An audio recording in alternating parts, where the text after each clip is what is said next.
রাষ্ট্র ক্ষমতায় আমরা দাড়িটুপিওয়ালা মানুষরা সংখ্যাগরিষ্ঠতা নিয়ে একেবারে পুরা রুটির টুকরাটা আমরা কখনো পাইনি এ পর্যন্ত। পেয়েছি কি বিগত প্রায় 50-60-70 বছরে? তাহলে আমরা কিভাবে জানবো যে সেটার এহমিয়াতটা কি, সেটার গুরুত্বটা কি, সেটা থাকলে আমরা কি করতে পারি? ওটা তো আমার অভিজ্ঞতা নাই, তো আমার কি নাই, আমার অভিজ্ঞতা নাই তো। কিন্তু দেখেন সেকুলারদেরকে দেখেন, এই ডেমোক্রেটিক সিস্টেমে যারা আছে তাদেরকে দেখেন, তারা কেউ 5 বছর থাকছে, কেউ 10 বছর থাকছে, কেউ 15 বছর থাকছে।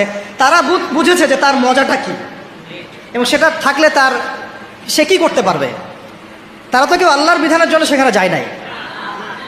কেউ গিয়েছে ধরেন যে 10 বছর লুটপাট করেছে, জুলুম করেছে, দুর্নীতি করেছে, বিদেশে টাকা পাচার করেছে, যে মেয়েটাকে পছন্দ হয়েছে উঠাই নিয়ে আসছে, ঠিক আছে, চুরি করছে, ওই ক্ষমতা কাজে লাগায় সে হল দখল করছে, জমি দখল করছে, ব্যাংক দখল করছে, কোম্পানি দখল করছে। সে ওই মজাটা বুঝছে আর ক্ষমতার মজা কি, ওর অর্থে মজা বললাম আর কি, ঠিক আছে। সে বুঝতে পারছে যে হ্যাঁ, ক্ষমতা থাকলে আমার এই জিনিসগুলো আমি তো পাবো।